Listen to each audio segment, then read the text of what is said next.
Добрый день, дорогие друзья! Еще одна видеолекция по топонимике Степногорского края. Туған өлке, жерінің тілі. Продолжаем видеолекцию по истории села Крык-Кудук. С первыми целинниками приехал и первый директор совхоза Петр Иванович Зотов. Петр Иванович на фронте попал в полк под командованием дважды Героя Советского Союза генерала Ивана Даниловича Черняховского. И когда оформляли первый приказ о назначении первого директора совхоза, то в названии нового села активную роль сыграл Зотов. Он так и назвал село Черняховское в честь своего генерала. Каждая история имеет свое начало. История совхоза имени Черняховского связана с 1954 годом, когда по зову Коммунистической партии Советского Союза тысячи юношей и девушек добровольно поехали на освоение целинных и залежных земель. Дружной интернациональной семьей жили черняховцы. Среди них были посланцы разных республик и областей.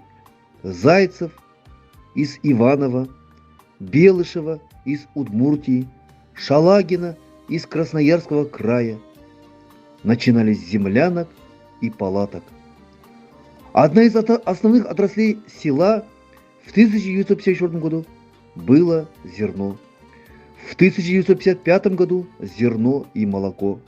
А с 1956 года государству начали сдавать зерно, мясо, молоко и шерсть. К концу 1955 года открылся фельдшерско-акушерский пункт в селе.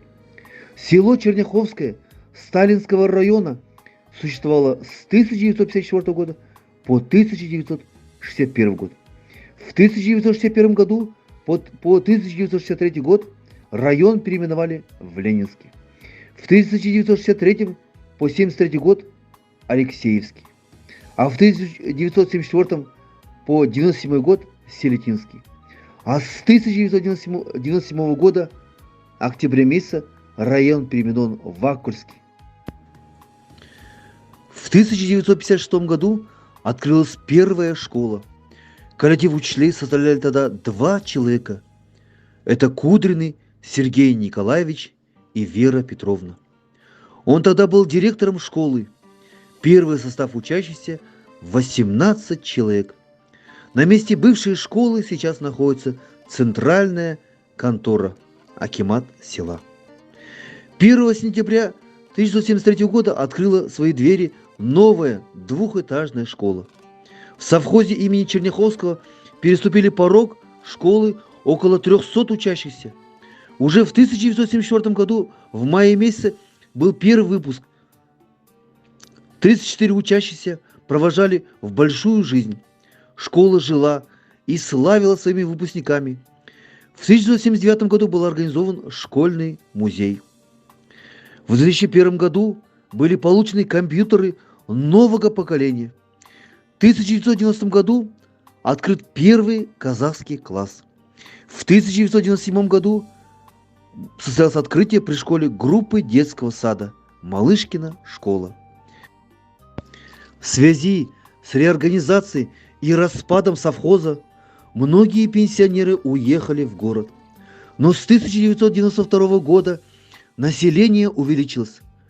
На историческую родину вернулись уралманы из Монголии. Благодаря суверенитету Казахстана они воспитывают уже внуков, правнуков на родной земле. Сейчас в нашем хозяйстве 136 дворов. Это 621 житель. 160 детей школьного и дошкольного возраста. Имеется одна средняя школа с обучением на казахском и русском языках. Есть мини-центр на 25 детей. Есть в селе свои поэты. Это Колымова Мария Баймагамбетовна и Хамидхан Зархум.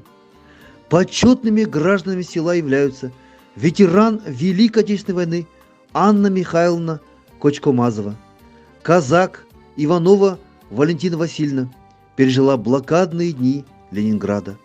Фанта Шабаева Ирина Ивановна. Абетова Канапия Нургалиевна. Крылова Бобарева Галина Яковлевна и Бондарь Анна Емельяновна. На этом цикл видеолекций, посвященных истории села Кырыккудук, завершаем. До скорой встречи!